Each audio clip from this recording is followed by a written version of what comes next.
नमस्ते साथियों। तो आज का वीडियो का टॉपिक है साथियों, क्या पुलिस वाले इंसान नहीं होते। जंतर मंतर की वह घटना जिसने एक बड़ा सवाल खड़ा कर दिया। मान लीजिए साथियों, अगर आज रात आपके घर में चोरी हो जाए तो सबसे पहले किसे फोन करेंगे आप? 100 नंबर।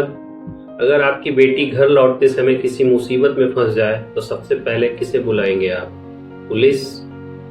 अगर सड़क पर कोई बड़ा हादसा हो जाए या कोई आपके परिवार की सुरक्षा के लिए खतरा बन जाए तो सबसे पहले आप किस पर भरोसा करेंगे? पुलिस। लेकिन क्या आपने कभी सोचा है, जिस पुलिस को हम हर मुश्किल में याद करते हैं, क्या वे इंसान नहीं होते?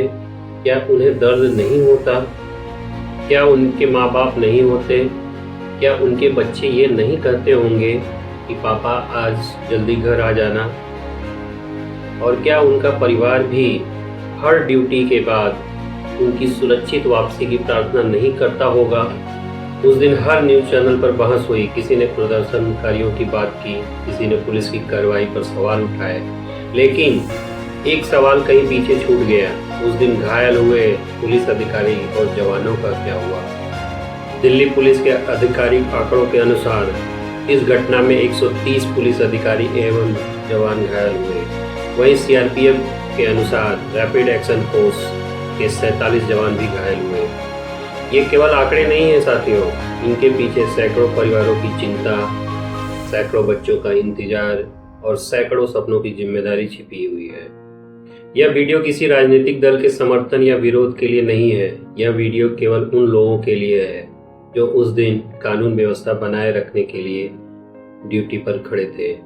जरा एक पल रुक कर सोचिए, अगर प्रशासन प्रदर्शन की अनुमति ही न देता तो क्या यह आंदोलन हो पाता? अगर पुलिस सुरक्षा व्यवस्था के लिए वहां तैनात न होती तो क्या हजारों लोग एक जगह सुरक्षित इकट्ठा हो पाते? और अगर हालात बिगड़ जाते तो सबसे पहले मदद के लिए किसे बुलाया जाता? उसी पुलिस को जो उस दिन पत्थरों के बीच भी अपनी ड्यूटी निभा रही थी। मतभेद हो सकते हैं, लेकिन जिस पुलिस की सुरक्षा में आप अपनी आवाज उठा रहे हैं, क्या उसी पुलिस पर हमला करना उचित है? आइए अब उन अधिकारियों और जवानों को याद करते हैं जिनके नाम आधिकारिक रूप से सामने आए, और जब आप उनके लहूलुहान चेहरों को देखेंगे तब शायद आपको सिर्फ एक वर्दी नहीं, बल्कि उस वर्दी के पीछे एक इंसान भी दिखाई देगा। 20 जुलाई 2026 जंतर मंतर की उस हिंसक घटना में घायल होने वालों में दिल्ली पुलिस के वरिष्ठ अधिकारी भी थे और जमीनी स्तर पर ड्यूटी कर रहे जवान भी थे। Special commissioner of police mister Anil Shukla Delhi police के सबसे वरिष्ठ अधिकारियों में से एक। आमतौर पर लोग सोचते हैं कि इतने बड़े अधिकारी केवल आदेश देते होंगे, लेकिन उस दिन वे भी मैदान में मौजूद थे। जब हालात बिगड़े वे भी उस भीड़ के बीच थे। जरा सोचिए, जहां हर पल स्थिति बदल रही थी, बाद में उनके घायल होने की पुष्टि हुई। अगर दिल्ली पुलिस के एक स्पेशल कमिश्नर भी सुरक्षित नहीं रह पाए तो वहां पर ड्यूटी पर तैनात बाकी अधिकारी और जवान किस स्थिति में होंगे? आगे चलते हैं। इस कड़ी में deputy commissioner of police mister Amit Sharma एक पूरे जिले की कानून व्यवस्था की जिम्मेदारी। एक ऐसे अधिकारी सबसे कठिन परिस्थितियों में अपनी टीम के साथ सबसे आगे खड़े होते हैं। उस दिन वे भी घायल हुए। इस घटना में जिन अन्य अधिकारियों के नाम सार्वजनिक रूप से सामने आए वो हैं deputy commissioner of police mister Manjeet, assistant commissioner of police mister Anuj Kumar, assistant commissioner of police mister Jayprakash, head constable mister Balram. Head constable mister Balram ने बाद में अपने अनुभव भी साझा किए। उन्होंने बताया कि कैसे कुछ ही मिनटों में पूरे हालात बदल गए। अचानक शांतिपूर्ण माहौल हिंसक टकराव में बदल गया, लेकिन घायलों की सूची केवल इन नामों तक सीमित नहीं थी। आधिकारिक जानकारी के अनुसार घायल होने वालों में महिला पुलिसकर्मी भी थी, इंस्पेक्टर भी थे, सब इंस्पेक्टर भी, हेड कांस्टेबल और कांस्टेबल भी। इनमें से अधिकांश के नाम सार्वजनिक नहीं किए गए। लेकिन उनमें से हर एक किसी का बेटा था, किसी की बेटी, किसी का पिता, किसी की माँ। और उनके घरों में भी टीवी पर चल रही खबरें देखकर बस एक ही प्रार्थना की जा रही होगी, हे भगवान, हमारे अपने सुरक्षित घर लौट आए। क्योंकि शांतिपूर्ण आंदोलन वही होता है जहां प्रदर्शनकारी भी सुरक्षित रहे और कानून व्यवस्था बनाए रखने वाले पुलिस अधिकारी और जवान भी। और जब आप उन घायल अधिकारियों और जवानों के लहूलुहान चेहरों को देखेंगे, तब शायद आपको केवल एक वर्दी नहीं दिखाई देगी, बल्कि उस वर्दी के पीछे एक इंसान दिखाई देगा। हम अक्सर पुलिस की वर्दी देखते हैं, लेकिन उस वर्दी के पीछे छिपी जिंदगी को बहुत कम लोग देख पाते हैं। एक पुलिस अधिकारी या एक जवान सिर्फ अपनी ड्यूटी नहीं निभाता, वह हर दिन अपनी जान का जोखिम भी उठाता है। त्योहार हो, होली हो, दीपावली हो, ईद हो, जब पूरा परिवार साथ होता है, तब भी हजारों पुलिस अधिकारी और जवान सड़कों पर अपनी ड्यूटी निभा रहे होते हैं। उनके लिए सबसे पहले देश का कानून और फिर अपनी जिम्मेदारी, और उसके बाद उनका अपना परिवार आता है। कभी तेज धूप, कभी मूसलाधार बारिश, और कभी कड़ाके की ठंड, और कभी घंटों तक बिना आराम किए हुए ड्यूटी।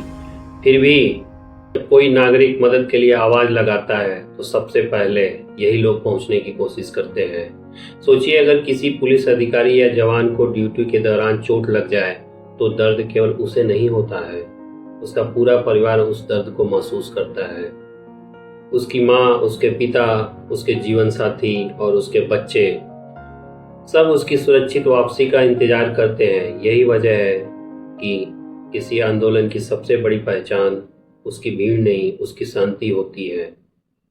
क्योंकि एक सच्चा शांतिपूर्ण आंदोलन वही है जहां अपनी बात भी पहुंच जाए और किसी की जान, किसी की सुरक्षा या किसी का भविष्य दांव पर न लगे। आखिर में याद रखिए, वर्दी किसी इंसान की पहचान का अंत नहीं है, बल्कि उसकी जिम्मेदारी की शुरुआत होती है। इस वीडियो का उद्देश्य किसी को दोषी ठहराना नहीं है, बल्कि एक सवाल पूछना है जो शायद हमने कभी खुद से नहीं पूछा। अगर आपके परिवार का कोई सदस्य पुलिस की वर्दी पहनकर हर दिन ड्यूटी पर जाता, तो क्या तब भी आप हिंसा को सही मानते? हम सरकार की आलोचना कर सकते हैं, पुलिस की कार्रवाई पर सवाल उठा सकते हैं, अपनी बात पूरी मजबूती से रख सकते हैं। यही लोकतंत्र की ताकत है। लेकिन क्या किसी पुलिस अधिकारी या जवान पर हमला कभी सही ठहराया जा सकता है? याद रखिए, विरोध कीजिए, अपनी आवाज भी उठाइए, अपने अधिकारों के लिए लड़िए, लेकिन शांति का रास्ता कभी मत छोड़िए। क्योंकि जब विरोध हिंसा में बदल जाता है, तो हार सिर्फ किसी एक पक्ष की नहीं होती, हार पूरे समाज की होती है। 20 जुलाई 2026 जंतर मंतर की वह घटना हमें केवल एक खबर नहीं, एक सीख देख कर गई। मतभेद हो सकते हैं, विचार अलग हो सकते हैं, लेकिन किसी भी समाज की सबसे बड़ी ताकत हिंसा नहीं, संवाद होता है। और अगली बार जब आप किसी पुलिस अधिकारी या जवान को सड़क पर ड्यूटी करते देखें, तो सिर्फ उसकी वर्दी मत देखिए, एक पल के लिए उस इंसान को भी याद कीजिए जो शायद कई घंटों से अपने घर नहीं गया, जो अपने परिवार से दूर आपकी और मेरी सुरक्षा के लिए खड़ा है। क्योंकि उसके भी माँ बाप हैं, उसके भी बच्चे हैं, उसके भी अपने सपने हैं, और घर पर उसका भी कोई इंतजार कर रहा है। वर्दी के पीछे भी एक धड़कता हुआ दिल होता है, एक परिवार होता है, और सबसे बढ़कर एक इंसान होता है। जय हिंद, भारत माता की जय। धन्यवाद साथियों।